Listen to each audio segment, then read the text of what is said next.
బులెటిన్లో మరో breaking news చూస్తున్నాం. ఆపరేషన్ సింధూర్ కంటిన్యూ అవుతుందన్న భారత్. ఈ విషయంలో మాత్రం పాక్ మళ్లీ ఉల్లంఘనలు జరిపితే మాత్రం కఠినంగా వ్యవహరిస్తామని చెబుతోంది.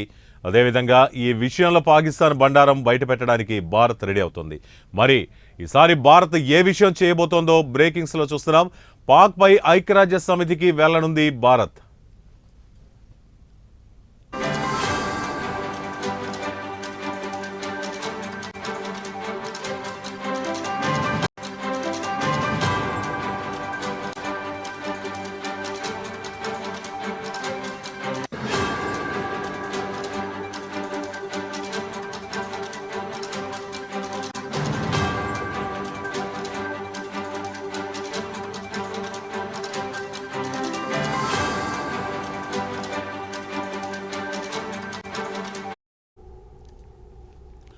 ఇక పహల్గామ్ దాడులకు సంబంధించిన ఆధారాలను సమర్పించనుంది. ఇక సమితికి ప్రత్యేక బృందాన్ని పంపనుంది భారత్.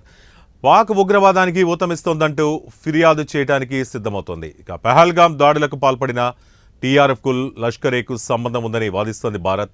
ఇక పహల్గామ్ దాడులపై పాక్ చేసిన ప్రకటనలో టీఆర్ఎఫ్ ప్రస్తావన లేదంటోంది భారత్. ఇక వచ్చే వారం జరిగే భద్రతా మండలి ఆంక్షల కమిటీ సమావేశంలో ఈ అంశాన్ని లేవనెత్తాలని భావిస్తోంది. అలాగే టీఆర్ఎఫ్ని ఉగ్రవాద సంస్థగా ప్రకటించాలని భారత్ కోరుతోంది. ఆపరేషన్ సింధూర్ కొనసాగుతుందని, పాక్తో పాటు ప్రపంచం ఈ అంశాన్ని అంగీకరించాలని భారత్ చెబుతోంది.